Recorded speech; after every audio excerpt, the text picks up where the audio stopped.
Hey guys, my name's Marcus Taylor and I'm a co-author of the book Get Noticed. And so in this video I just want to talk about how you can get a dream job, how you can get job offers coming your way and get companies actually coming to you, offering you jobs.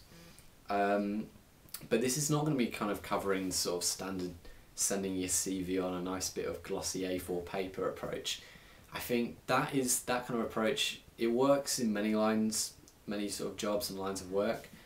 But it's becoming less effective just because many industries, particularly the competitive ones like music industry and like creative agencies, it's becoming much more competitive, so you've got to really stand out.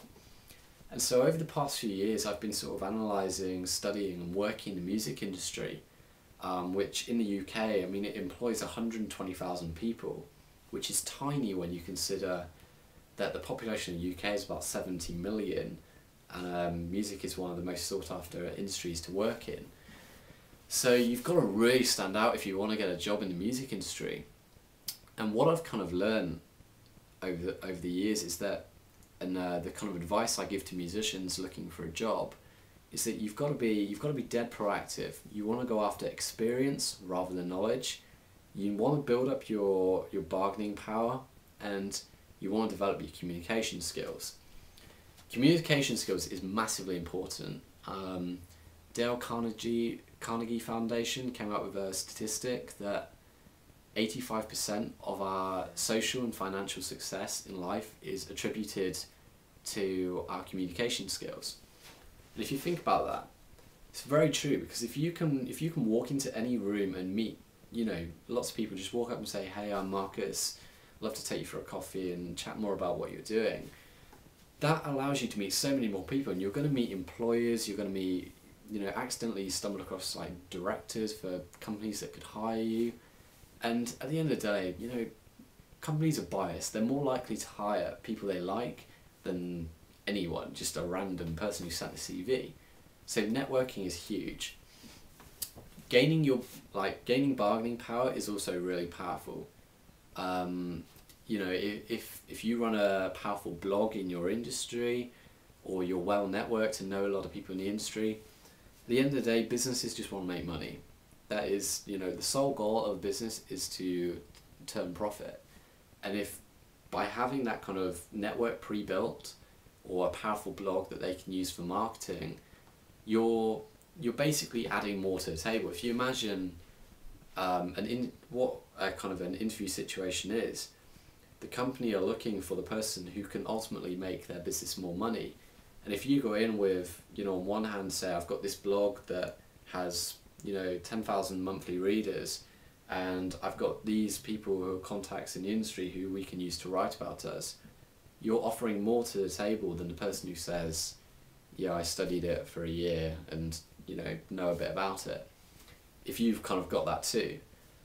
So the more you can bring to the table, the more you're likely to get in return. So that's kind of one thing. I think also, particularly in the music industry and creative industries, the more experience you have, the better. I think knowledge is only valuable if it's specialised and if it's acted upon.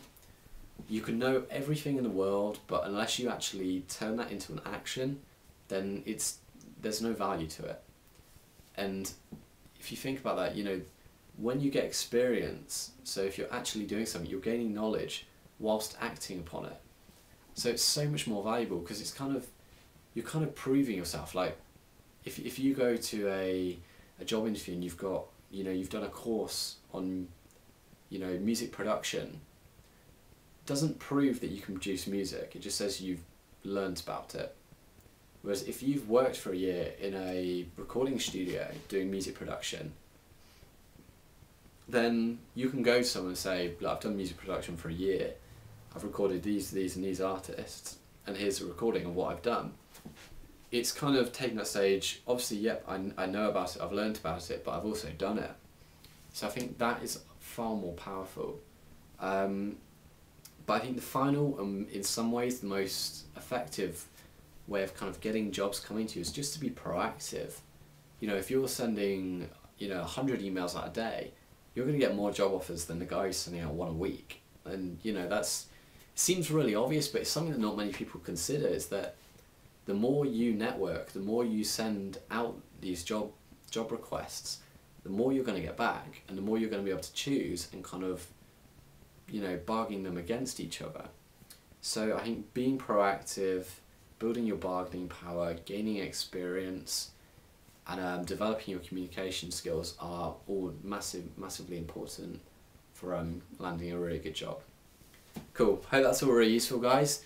And if you want to know more information on getting noticed, communication skills, and meeting people and getting attention from organisations, then I really recommend checking out the book or heading over to wegetnoticed.com.